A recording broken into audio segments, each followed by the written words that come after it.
Yeah, I'm Anders Lindhagen, and I will present some historical research. Mostly, I was contacted by Dimitris some months ago. Asked if I could do some kind of presentation. I told him I had no new research to present, but we decided that I could give some kind of historical review of earlier research. And I'm now working at the Department of Forest Economics or Economy, but most of the research I will present have been made in the former Department of Environmental Forestry, actually. And to give some background, that research in the field about recreation in forested areas and to compare different silviculture methods and to measure attitudes and so on, and to measure the visitor studies. It started in Sweden already actually in the late 1960s, but in the 1970s it was growing. And it was in Sweden, the Department of Environmental Forestry was very early and made a lot of studies actually in outdoor recreation, mostly in forested areas, but also for outdoor recreation as a whole, actually. And the main persons here was Professor Lars Kardell and his PhD student Sven G. Hultman, who went on and who worked a lot with this, like in the late 70s, and started the research. And then it have been going on until for like about 10 years ago or something like that, when I almost left this field, but I'm now coming back a little. And I think that the reason I'm giving this webinar is that I think that a lot of the things that have been done in these early research tend to be forgotten by new researchers, since it is not published in English, it is not peer-reviewed, and it's diminishing. And I think that's really bad, because this is a treasure of actually good research, and it's not peer-reviewed. It's not because it haven't passed the reviews, because it haven't never been sent in. So there's a lot of good research here that could be used for follow-ups and so on. And what they have made, there's a lot of different studies, but what is maybe most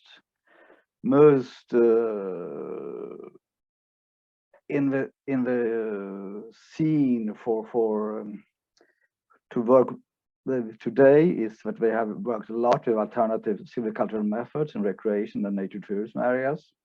They have made visitor studies, both quantitative and qualitative, to see where and why people do the outdoor recreation and this kind of forests are most appreciated and so on.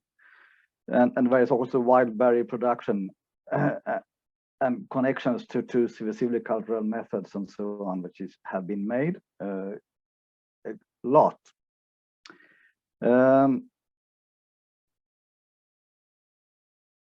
Some examples where have been made local studies of urban and suburban forests used for outdoor recreation, and they have been made in, for example, in Stockholm, in several places, outside Stockholm, in Åtvidaberg, in Linköping, in Växjö, in Jönköping, and then in Uppsala and Umeå. And in some of these later ones with dates from the 90s and so on, I have been involved as well. So I will tell you something about this research. But there have been a lot of studies in urban and peri-urban areas actually since a long time.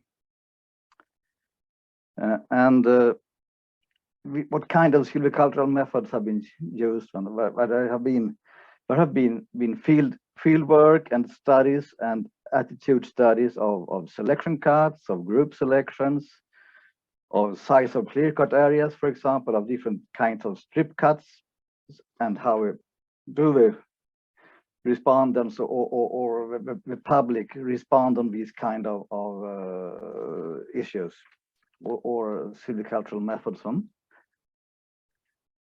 And attitudes have also been measured to silvicultural measures which does not have been like the alternative ones, but were supposed to be used in recreation areas. So they have been attitudes measured to all kind of silvicultural methods, and especially interest in stump harvest, or like the Pinus contorta, which was introduced during the 70s and 80s in northern Sweden or mid Sweden.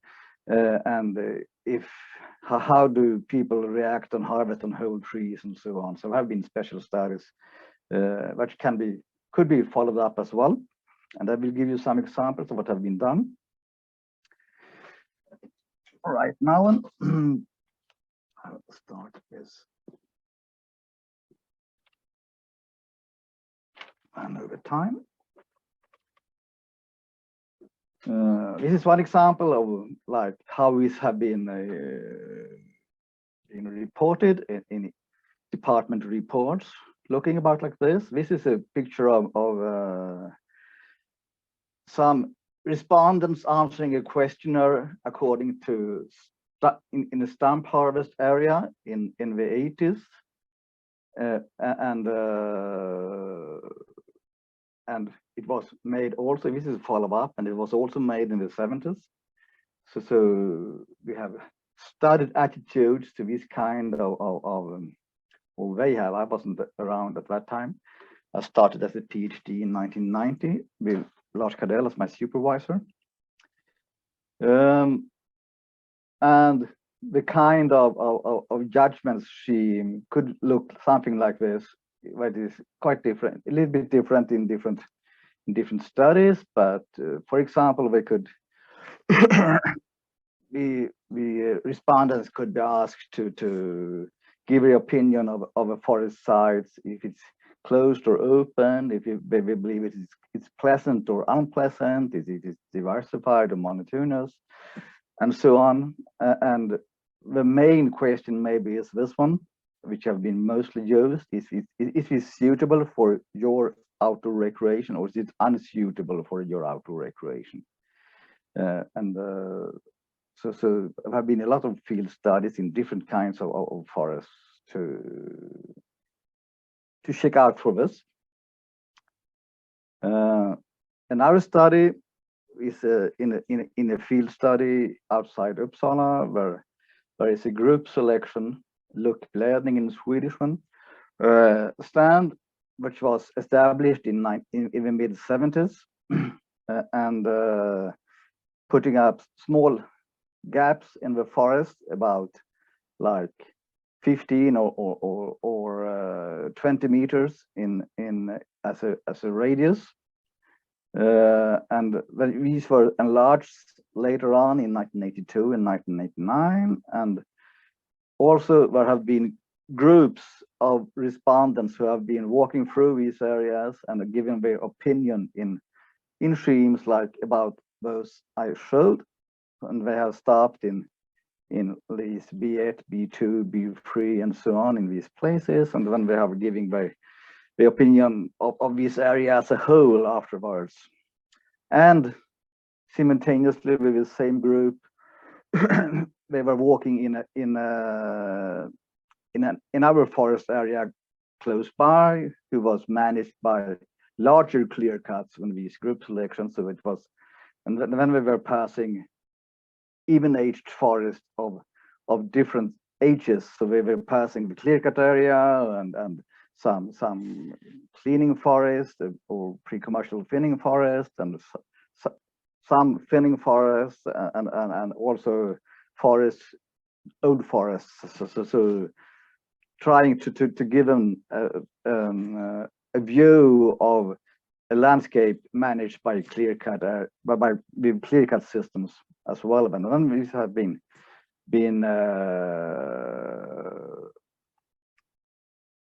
we got some results, and this is that report presenting this one.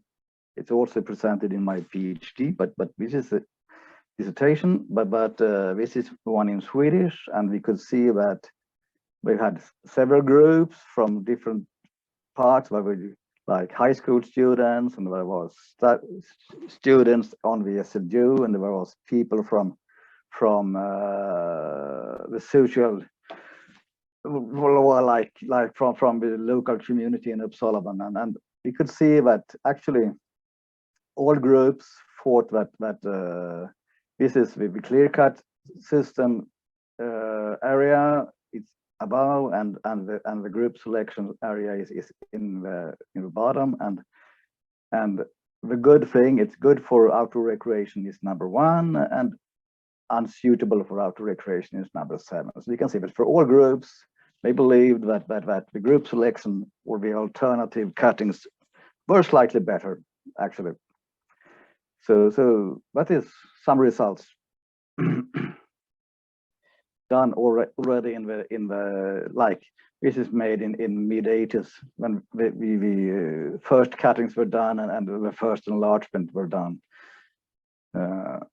Mostly. Okay. But there is some difficulties with these kind of field studies, because it's very hard to get representative groups of respondents and so on. So if you want to enlarge this to the whole population and so on, it don't work. So we have also done a lot of our inquiries, postal inquiries, using different kinds of photos of different kinds of forest sites. So, and in this case, I will show some results from 3 similar studies. The first one was made in 1977 and was the base for the dissertation for Sven G. Hultman, who I mentioned in the beginning.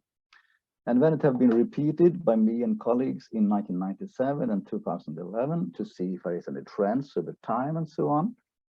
It's a postal inquiry, and the respondents are adult Swedes. And in the 70s, it was quite easy to get a higher response rate.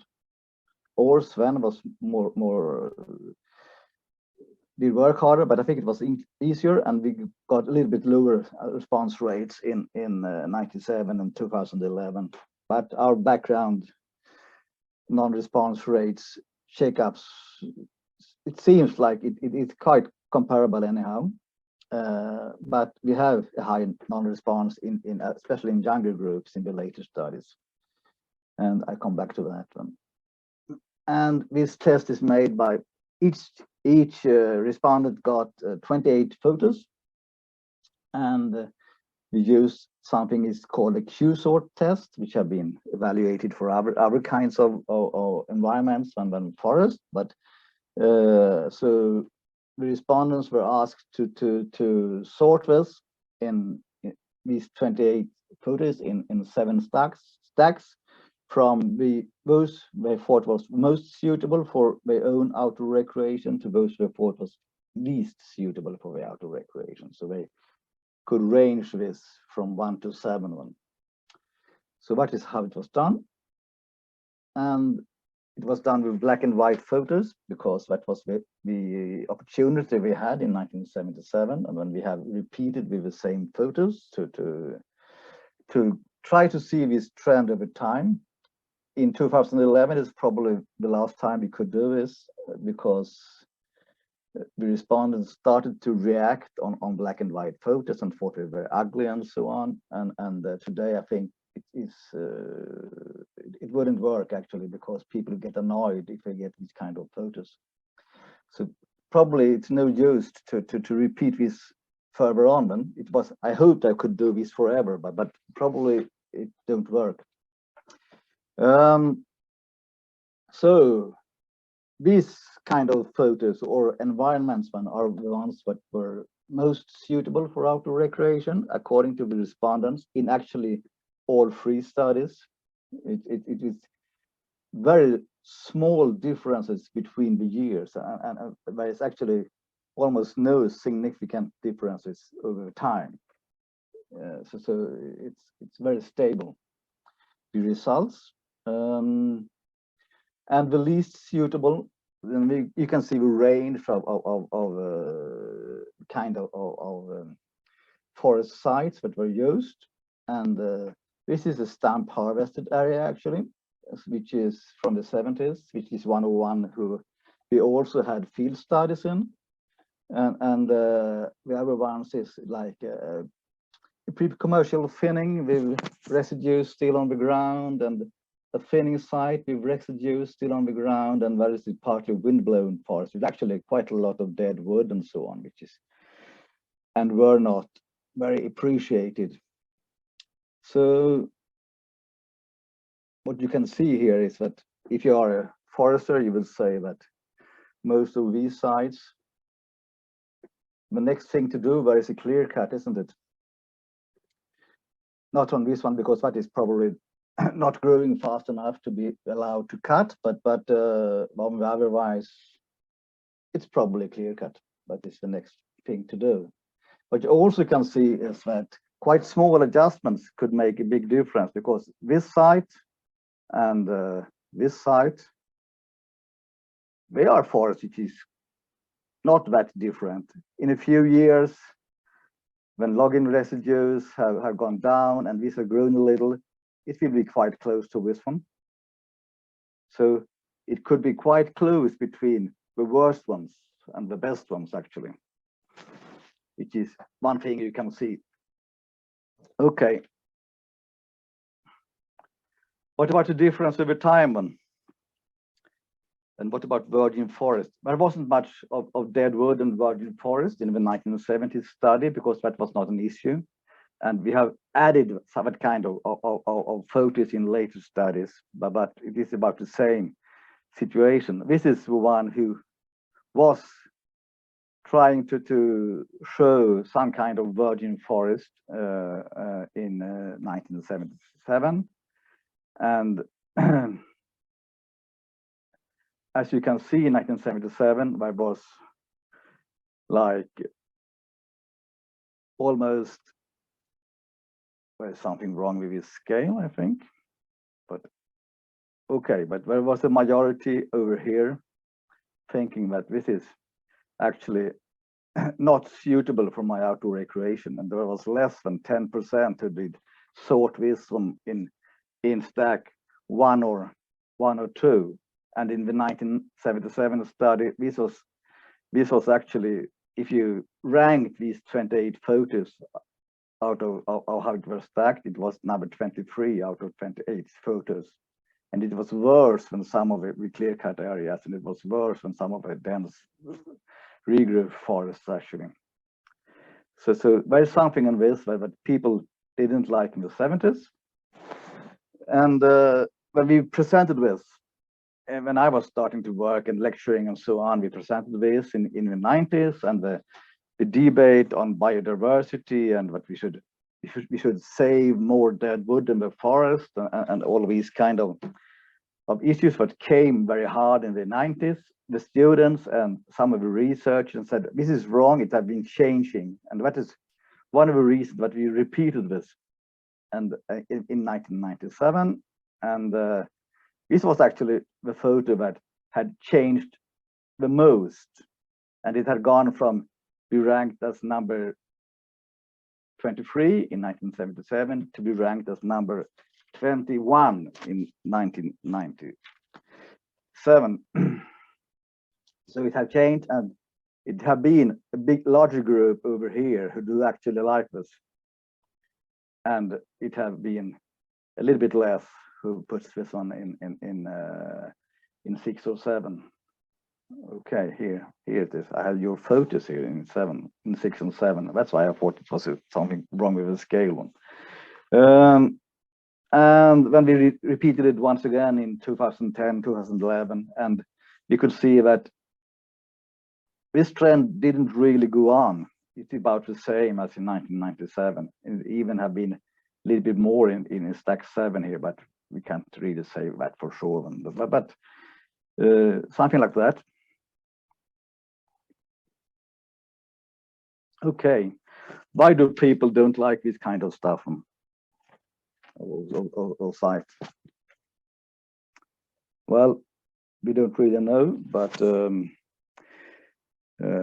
we thought that we had a very high correlation between this passability, if it's passable or unpassable, and for these outdoor recreation things, we thought that, okay, it might be that people think we are going to walk through this, and that is very hard.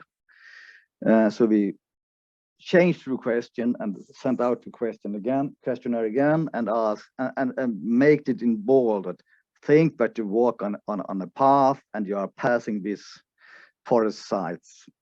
So the passability should be written. We shouldn't care about the passability one, but it didn't change at all. We got exactly the same answer on all kind of questions, all kind of pictures. So that didn't matter. And after a while, we figured out that it is probably because the respondents were on a path, because Swedish people visiting the forest, they are on the path. Like 97% of them don't leave a path. So they were on the path from the beginning. Actually, we didn't have to write this probably. So it's not really that. It's something else in this that is maybe too wild for some of the respondents. But we come back to that. I will go on a little, so we will have time to discuss. And this is a figure I made based on the photo studies in Sweden and some in Denmark. There were similar studies in Denmark, Norway, and Finland. Nils Gillers Koch and Frank Søndergaard Jensen did very, very good photo inquiries in Denmark, and there were other people in Norway and Finland making similar studies. And I made some kind of try to make a discussion of this, how it works, and this kind of, in this case, I tried to compare selection cuts with clear cut systems, because the best ones are these, that would be called like forests ready for clear cut, and the selection forests are usually a little bit less appreciated than, and when we have the clear cut areas and the young regrowth, which are less suitable one. So it will be something like this. We could discuss that one further later on, but I think I will go on with my presentation. Yeah, Anders, you can have 3 minutes more. Okay. About like 3 to 4 minutes. Yes, I will talk a little bit about berry picking, and sure. If we take like maybe 5 minutes, but yeah, it's okay. We had in the same inquiries questions about berry picking and mushrooming in Sweden, and how much I can go on a little to the results. It is about it is the same inquiries actually, so it's the same method. And we asked quantitative questions, where we asked how much mushrooms and berries have been picked during the last season to be consumed in their own household, and they were estimated in liters, and it was separated for 4 species of berries, and no differentiation between the species in mushrooming. So that's all mushrooms as a whole one.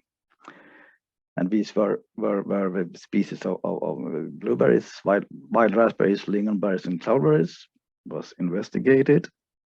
And we also had a few open questions in 2011, but I'll come to that if I have the time. So the quantitative part, this is the proportion of respondents who have picked berries or mushrooms during the last season. And we could see that it was a little bit more, especially of berries in 1977. Mushrooming is about the same, or slightly increasing actually.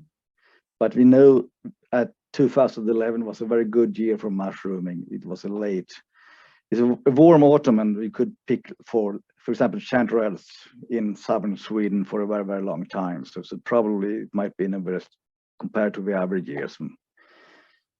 But the change isn't that, it have been going down, but not that hard. But when you divide it into the species and see the amounts of picked berries, we can see which is very, very big differences, since the mean value of how much you pick of berries have gone down to about 1/4 for all sorts of berries, which means that you're still picking berries, but you're not going out with 2 buckets to have berries for the whole winter or to make jam for the whole winter. And that stopped already in 1997, actually, compared to 1977. So we have a big change in habits here. But mushrooming, actually, we had a very good year for mushrooming in 2011, but it doesn't seem to have the same trend in mushrooming. And that is probably because but mushrooming is something else. Especially blueberries and lingonberries have been a part of the livelihood in the old farm society, but mushrooming was probably not one. So that is a more urban habit all the time, and it's easier. And what we could see as well is that using these qualitative questions is that the respondents probably pick berries about the same way we do pick mushrooms today, even because they do go out to, might go out to find mushrooms, but that is not necessarily the main issue. But if they find mushrooms, they are picking them, and they are could be picking quite a lot. The same thing is actually with blueberries and lingonberries and raspberries. If they found blueberries when we are out walking, they will pick some blueberries, maybe enough to make a blueberry pie when we come home, but maybe not working hard with it to make jam for the whole winter one. And that is about the same kind of more urban way to utilize this thing.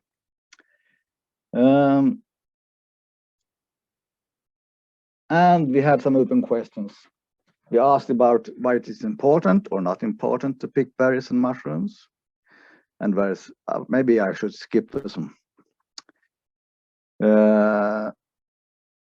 But it's quite interesting. I had enough of picking berries and mushrooms in my childhood, especially berries, probably, because that's the harder work.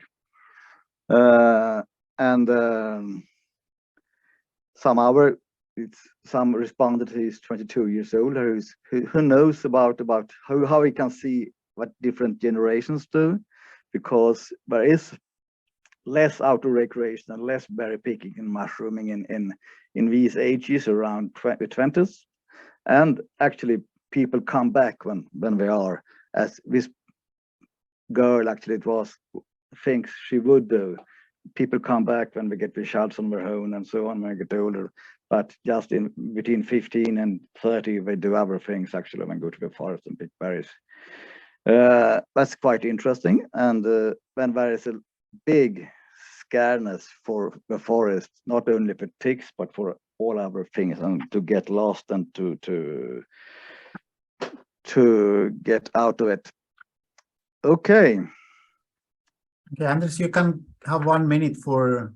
Yeah, I think I go here. Questions. Yeah. That is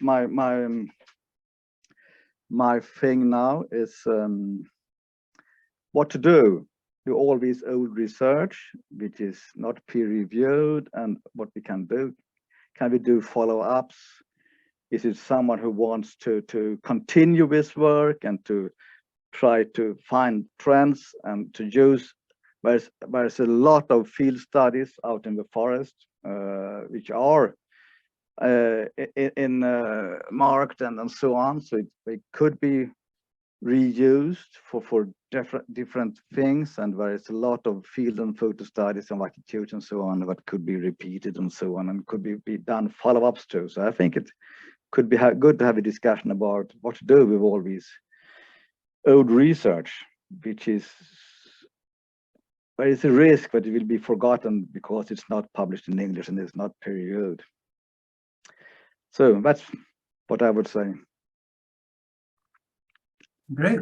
Thank you very much. So